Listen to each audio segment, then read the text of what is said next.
আজ আমি বানাচ্ছি আমের টক ঝাল আচার। তাহলে দেখে নিন আমি কিভাবে আমের টক ঝাল আচার বানাই। আমার এই রেসিপিটি যদি আপনাদের ভালো লেগে থাকে তাহলে প্লিজ সাবস্ক্রাইব করে দেবেন, শেয়ার করে দেবেন, লাইক করে দেবেন, বাড়িতে ট্রাই করবেন, কমেন্ট করে জানাবেন কেমন হয়েছে। পাশে থাকা বেল আইকনটি বাজিয়ে দেবেন যাতে আমি যখনই কোনো নতুন রেসিপি আপলোড করি তা আপনাদের কাছে সহজেই পৌঁছে যায়। আর নতুন বন্ধুদের কাছে সাবস্ক্রাইব করার অনুরোধ রইল। এখানে আমি 1 কিলো আম নিয়ে নিয়েছি। আমটাকে ভালো করে ধুয়ে মুছে নিয়েছি। আচার করতে গেলে প্রথমে আমটাকে ভালো করে ধুয়ে তারপরে মুছে নিতে হয়। এবার আমি আমগুলোকে কেটে নেব।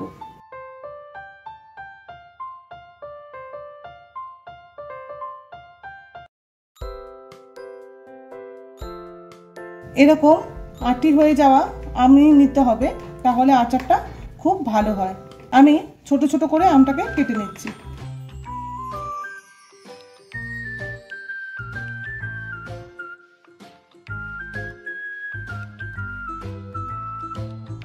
এরকম ভাবেই আমি বাদবাকি আমগুলোকেও ছোট ছোট করে কেটে নেব। সমস্ত আমগুলো আমার কাটা হয়ে গেছে। এবার এর মধ্যে আমি নুন আর হলুদ মাখিয়ে নেব। হলুদ দিয়ে দিলাম 1 চামচ মতো, নুন দিয়ে দিচ্ছি বড় চামচের 1 চামচ। ভালো করে মাখিয়ে নিচ্ছি। সারা দিনের জন্য আমি রোদ্রে রেখে দেবো।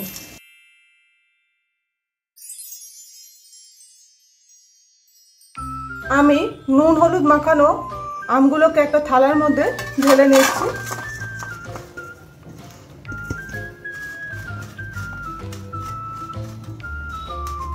এরকম ভাবে ছড়িয়ে রোদ্রে দিয়ে দেবো।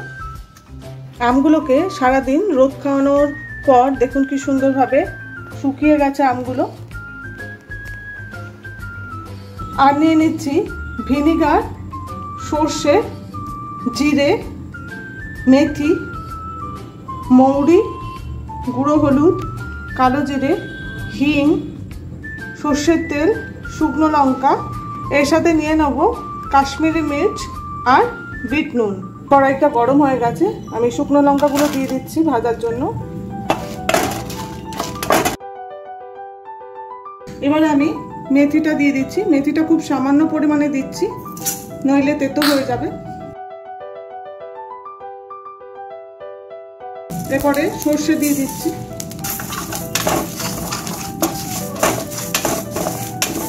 মৌরি দিয়ে দিচ্ছি।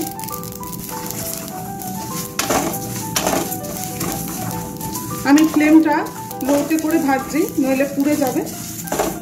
এবারে গোটা জিরেটা দিয়ে দিলাম।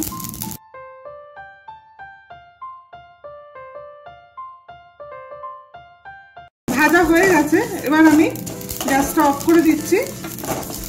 একটা থালার মধ্যে ঢেলে নিয়ে ঠান্ডা করতে দেবো।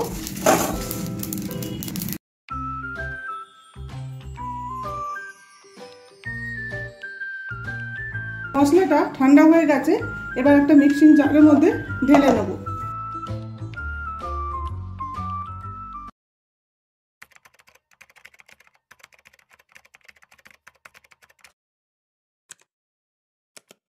পুরোপুরি গুঁড়ো করব না, হাফ ডাস্ট করে নেব। হাফ ডাস্ট করা হয়ে গেছে, একটা থালার মধ্যে ঢেলে দেখাচ্ছি।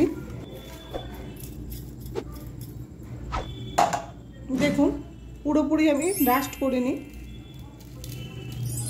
এইরকম রাখতে হবে।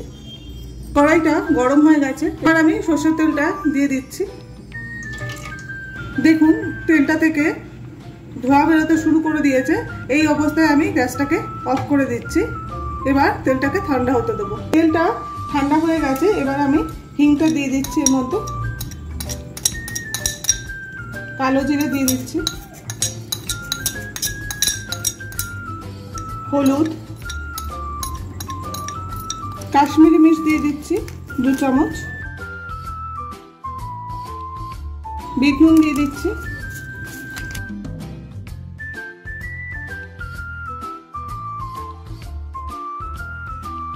এবারে মশলাটা দিয়ে দিচ্ছি। ভালো করে মিশিয়ে নেব সমস্ত মশলা একসঙ্গে।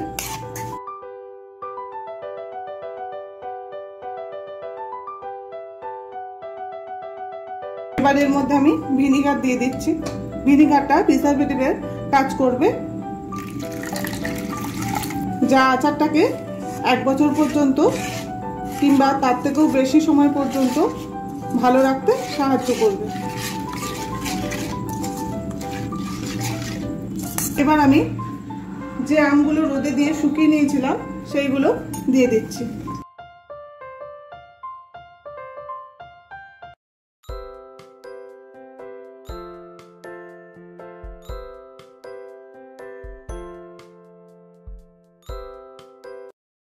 এবার একটা কাচের বয়ামের মধ্যে আমি ভরে নেব। এখানে আমি একটা পরিষ্কার কাচের বয়াম নিয়েছি, ভালো করে মুছে নিয়েছি। এর মধ্যে কোনো রকম জল থাকলে হবে না, একদম শুকনো করে মুছে নিয়েছি। এবার এটার মধ্যে আমি আচারটা ঢেলে নেব।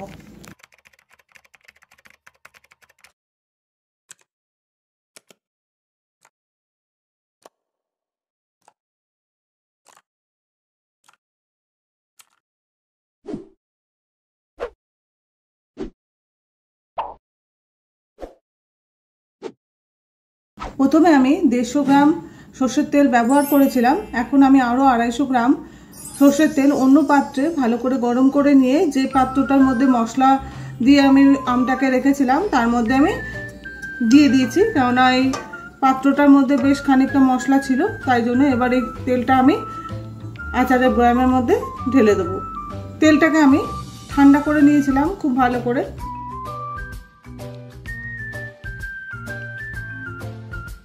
এবারে ঢাকনাটা বন্ধ করে দিচ্ছি।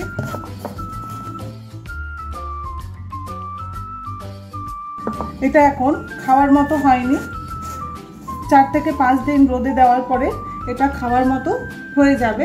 এই আমের আচারটা আমি গত বছরে বানিয়েছিলাম, দেখুন এখনো পর্যন্ত ঠিক রয়েছে।